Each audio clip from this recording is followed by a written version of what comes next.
মাদুরা অভিনন্দনের উত্তর। এছাড়া আরও কতগুলি মুশকিল আছে।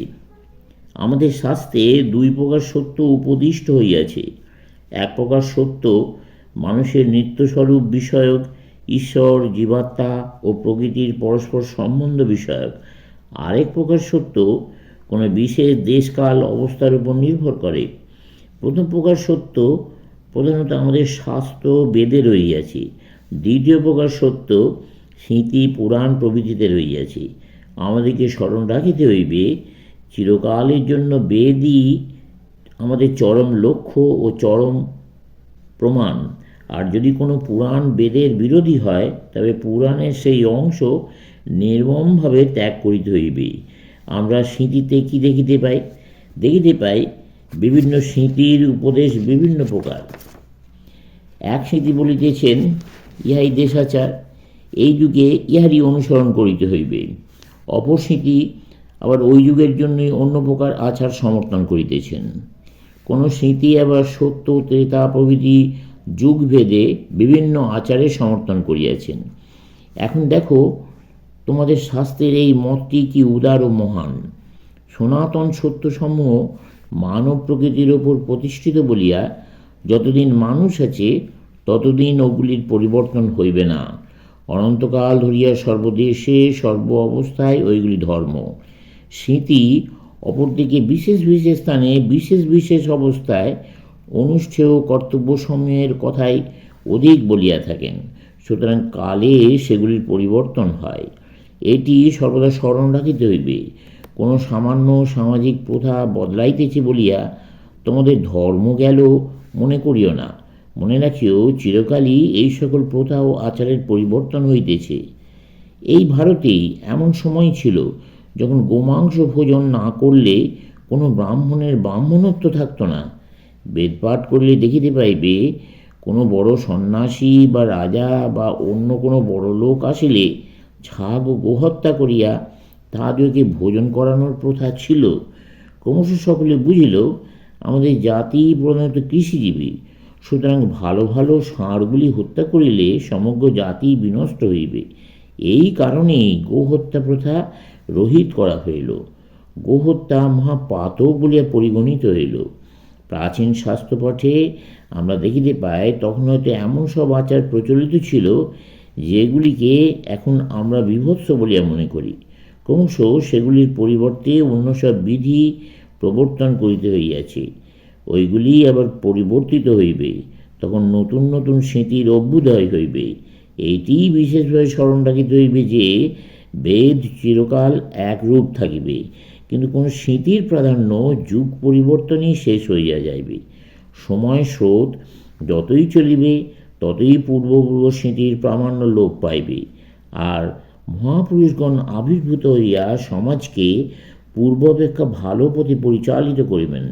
সেই যুগের পক্ষে যাহা অত্যাবশ্যক, যাহা ব্যতীত সমাজ বাঁচতেই পারে না, তাহারা আসিয়া সেই সকল কর্তব্য এবং পথ সমাজকে দেখাইয়া দিবেন। এই রূপে আমাদিগকে এই উভয় বিপদ হইতে আত্মরক্ষা করিতে হইবে। আমি আশা করি আমাদের মধ্যে প্রত্যেকেরই একদিকে যেমন উদার ভাব, হৃদয়ের প্রসারতা আসিবে, অপরদিকে তেমনি দৃঢ় নিষ্ঠা ও বিশ্বাস থাকিবে। তা হইলেই তোমরা আমার কথার মর্ম বুঝিবে আমার উদ্দেশ্য সকলকেই আপনার করিয়া লওয়া, কাহাকেও বর্জন করা নয়।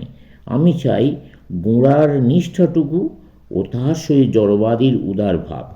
হৃদয় সমুদ্রবৎ গভীর, অথচ আকাশবৎ প্রশস্ত হওয়া চাই। আমাদিওকে পৃথিবীর সর্বাপেক্ষা উন্নতশীল জাতির মতো উন্নত হইতে হইবে। আবার সঙ্গে সঙ্গে আমাদের আবহমানকালের সঞ্চিত সংস্কার সমূহের প্রতি শ্রদ্ধাবান হইতে হইবে। আর হিন্দুই কেবল প্রকৃতপক্ষে প্রাচীন প্রথাগুলিকে সম্মান করিতে জানে।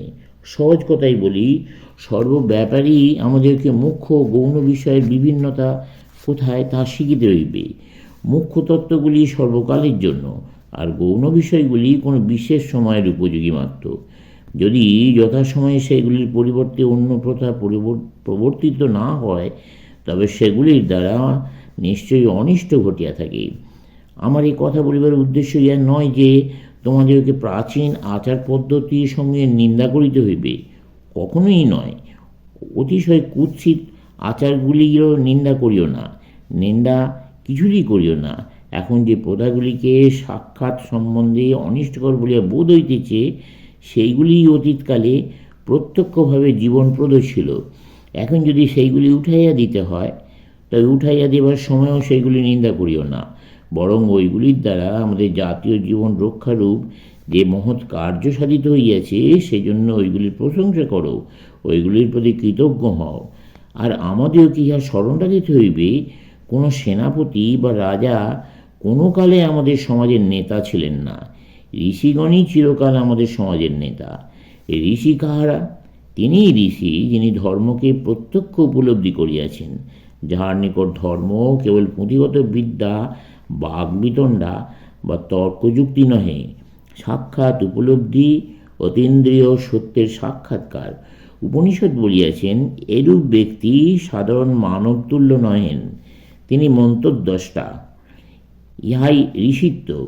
আর এই ঋষিত্ব লাভ কোনো দেশকাল, জাতি বা সম্প্রদায়ের উপর নির্ভর করে না। বাদশায়ন ঋষি বলিয়াছেন, সত্যের সাক্ষাৎকার করিতে হইবে। আর আমাদেরকে স্মরণ রাখিতে হইবে যে তোমাকে, আমাকে, আমাদের সকলকেই ঋষি হইতে হইবে, অগাধ আত্মবিশ্বাস সম্পন্ন হইতে হইবে। আমরা এই সমগ্র জগতে শক্তি সঞ্চার করিব, কারণ সব শক্তি আমাদের ভেতরে রহিয়াছে। আমাদিওকে ধর্ম প্রত্যক্ষ করিতে হইবে, উপলব্ধি করিতে হইবে, তবেই ধর্ম সম্বন্ধে আমাদের সকল সন্দেহ দূরীভূত হইবে। তখনই ঋষিত্বের উজ্জ্বল জ্যোতিতে পূর্ণ হইয়া আমরা প্রত্যেকেই মহাপুরুষত্ব লাভ করিব। তখনই আমাদের মুখ হইতে যে বাণী নির্গত হইবে, তা অব্যর্থ, অমোঘ ও শক্তিসম্পন্ন হইবে।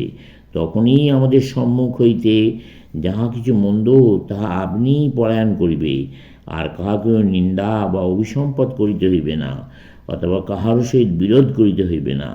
এখানে আজ যাঁরা উপস্থিত আছেন, তাদের প্রত্যেকেই নিজের ও অপরের মুক্তির জন্য ঋষিত্ব লাভ করিতে শ্রী ভগবান সাহায্য করুন।